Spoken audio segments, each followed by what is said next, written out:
चलिए तो स्टार्ट करते हैं हमारा आज का पहला लेक्चर, जो कि है आफ्टर इफेक्ट्स। तो बेसिकली पहले जान लेते हैं कि आफ्टर इफेक्ट्स क्या है। आफ्टर इफेक्ट्स एक वीडियो एडिटिंग और वीएफएक्स सॉफ्टवेयर है, जिसमें हम लोग बहुत सारी चीज़ें कर सकते हैं। वीडियो वीडियो के साथ में बहुत सारे क्रिएटिव आइडियाज़ लेके हम लोग उसके ऊपर वर्क कर सकते हैं। वीएफएक्स जैसे मूवीज़ में होता है, उस टाइप में भी हम लोग इफ़ेक्ट्स बना सकते हैं। तो एक्चुअल में बहुत बड़ा सॉफ्टवेयर है, बहुत सारी चीज़ें कर सकते हैं। तो शुरू करते हैं आज पहले लेक्चर से। आज हम लोग सिर्फ इसका इंटरफेस देखेंगे और थोड़ा सा इंट्रोडक्शन लेंगे इसके बारे में। ठीक है कि सॉफ्टवेयर कैसे है, क्या क्या कौन सी चीज़ें कहाँ पे होती है, ये सारी चीज़ें हम लोग जान लेंगे। ठीक है, तो सबसे पहले मैं यूज़ कर रहा हूँ आफ्टर इफेक्ट्स 2020। आप लोग डाउनलोड कर सकते हैं ऑफिशियल वेबसाइट से, और जो कि कोई भी आपका सोर्स होगा वहाँ से डाउनलोड करके इंस्टॉल कर सकते हैं। ठीक है, तो 2020 यूज़ कर रहा हूँ। तो ओपन करने के बाद स्टार्टिंगली सबसे पहले ये पेज आता है हमारा होम पेज। तो होम पेज में क्या होता है, welcome back to After Effects. ये क्यों आया, क्योंकि ये पहले से ही कुछ प्रोजेक्ट्स ओपन थे रिसेंट में, तो इसकी वजह से यहाँ पे कुछ रिसेंट प्रोजेक्ट्स दिखा रहा है। ठीक है, अगर न्यू प्रोजेक्ट करना है तो न्यू कर सकते हैं, या फिर तुम आपका कोई प्रोजेक्ट है जो पहले से सेव है तो वो यहाँ से ओपन प्रोजेक्ट भी कर सकते हैं। ठीक है, अभी न्यू प्रोजेक्ट करेंगे। न्यू प्रोजेक्ट करने के बाद ये पैनल हमारा ओपन हो जाता है। ठीक है, तो ये सारे पैनल्स है, इसमें अभी प्रोजेक्ट है, कंपोजिशन है, रेंडर क्यू है। ठीक है, बाद में ये टाइमलाइन है, और ये सारी चीज़ें क्या होती है ये सब आपको मैं एक्सप्लेन कर देता हूँ। ठीक है, तो सबसे पहले होम पेज में क्या क्या चीज़ें, टूल्स आएंगे। बाद में जो कुछ भी हमारे ये सारा लेआउट है हमारा, ये लेआउट हम लोग चेंज भी कर सकते हैं। कैसे चेंज करना है वो भी मैं आपको बता देता हूँ। ठीक है, तो सबसे पहले हमको क्या करना पड़ेगा, न्यू कंपोजिशन। न्यू कंपोजिशन मतलब क्या, कंपोजिशन के बारे में डिटेल में बाद में बात करेंगे हम लोग, सिर्फ अभी समझ लो। न्यू कंपोजिशन मतलब हमें अगर कोई न्यू एकदम फ्रेश कुछ स्टार्ट करना है तो हम लोग न्यू कंपोजिशन कर सकते हैं।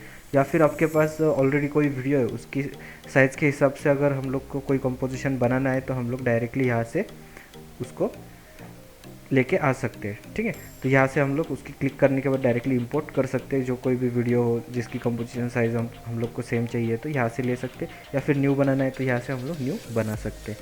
तो अभी ये हो गया, तो इसको मैं अभी देता हूँ नाम। देना पड़ेगा यहाँ पे न्यू कंपोजिशन करने के बाद, तो नाम देता हूँ मैं अभी इंट्रो। ठीक है, इंट्रो नाम दिया क्योंकि अपना ये ऐसा भी पहला ही लेक्चर है। इंट्रो देने के बाद यहाँ पे कुछ ऑप्शंस आते हैं, जैसे अभी साइज़ कैसे चाहिए या कौन से फॉर्मेट में चाहिए, तो हम लोग यहाँ पे कस्टम ही रहने देते हैं। विड्थ अभी इसका 2000 पिक्सल है और हाइट है 625 पिक्सल। ठीक है, स्क्वायर पिक्सल से इसमें कुछ छेड़खानी नहीं करनी। अगर फ्रेम रेट में चेंजेस करने हैं तो कर सकते हैं, 24 या 25 फ्रेम रेट हमारा जो स्टैंडर्ड के हिसाब से होता है वो कर सकते हैं। ठीक है, रेजोल्यूशन हाफ है, उसको फुल, क्वार्टर, थर्ड ये हम लोग बाद में भी कर सकते हैं। ठीक है, ये ऑप्शन कहाँ पे होता है मैं आपको बाद में बता दूंगा। ठीक है, स्टार्ट टाइम और एंड टाइम भी हम लोग सेट कर सकते हैं। हमारा ड्यूरेशन अगर हम लोग को पता है कि हम लोग को अगर 2 मिनट का वीडियो बनाना है, 3 मिनट का बनाना है, तो उस हिसाब से हम लोग यहाँ पे उसका स्टार्ट और एंड टाइम दे सकते हैं टाइमलाइन में।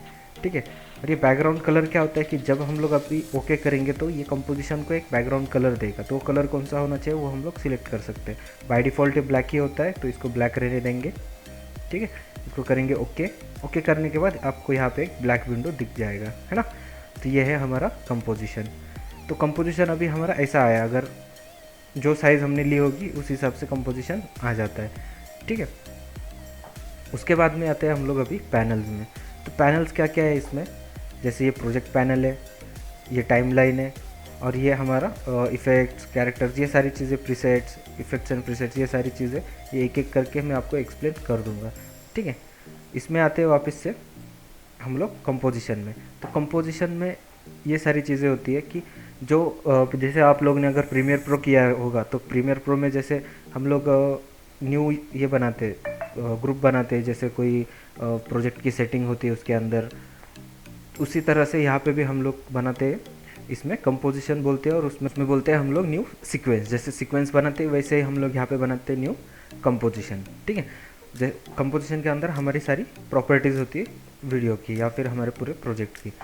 ठीक है, बाद में आता है टूल बार। अभी ये सारी चीज़ें यहाँ पे है, ये सारे हमारे टूल बार है। टूल बार में क्या क्या है, सिलेक्शन टूल, ये सारी चीज़ें जो होती है ये एक एक करके हम लोग जब डिटेल में प्रोजेक्ट पे काम करेंगे तब मैं आपको एक्सप्लेन कर दूंगा, ठीक है।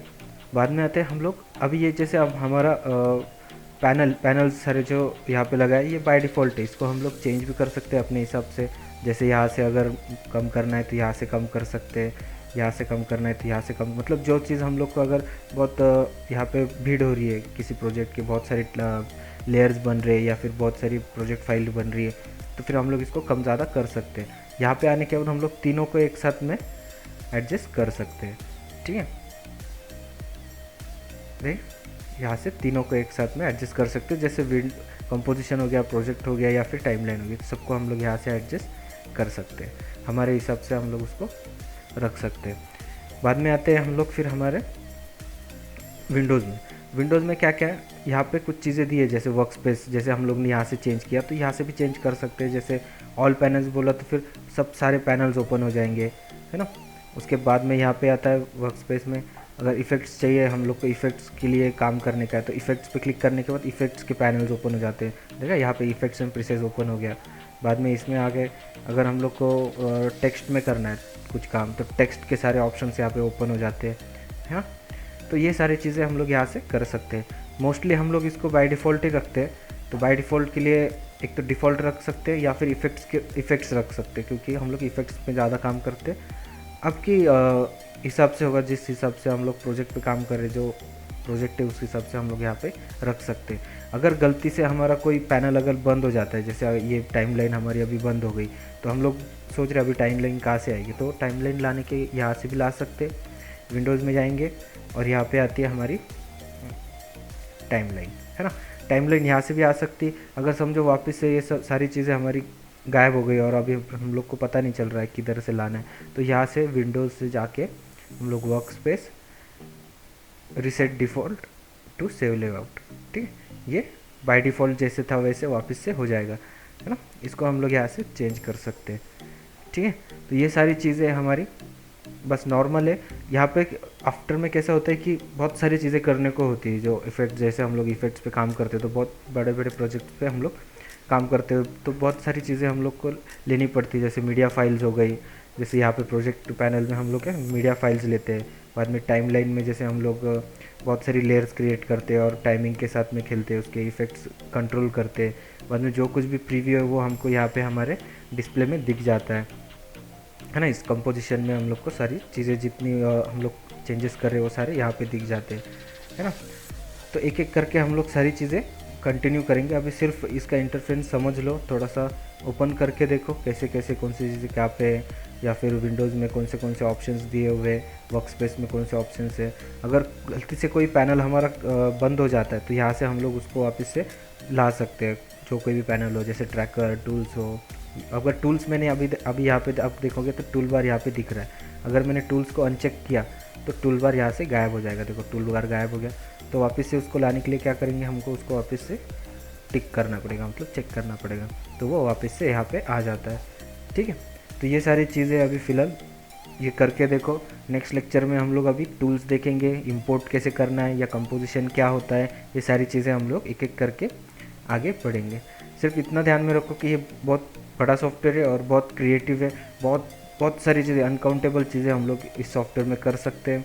मूवी लेवल के इफ़ेक्ट्स भी यहाँ से निकाल सकते हैं हम लोग, जैसे फायर हो, स्मोक हो या लाइटिंग, बहुत सारे, मतलब जितने भी VFX के पोर्शन होते हैं वो सारे यहाँ पे कर सकते हैं। 3D कैमरा होता है, ट्रैकर्स होते हैं अलग अलग तरीके के, वो भी हम लोग आगे चल के देखने वाले, ठीक है।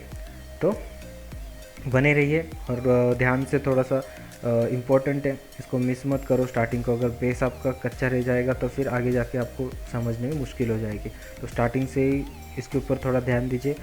फिलहाल अभी सिर्फ ओपन करके लेआउट देख लो कौन सी चीज़ें, नेक्स्ट लेक्चर में हम लोग आगे कंटिन्यू करेंगे, ठीक है।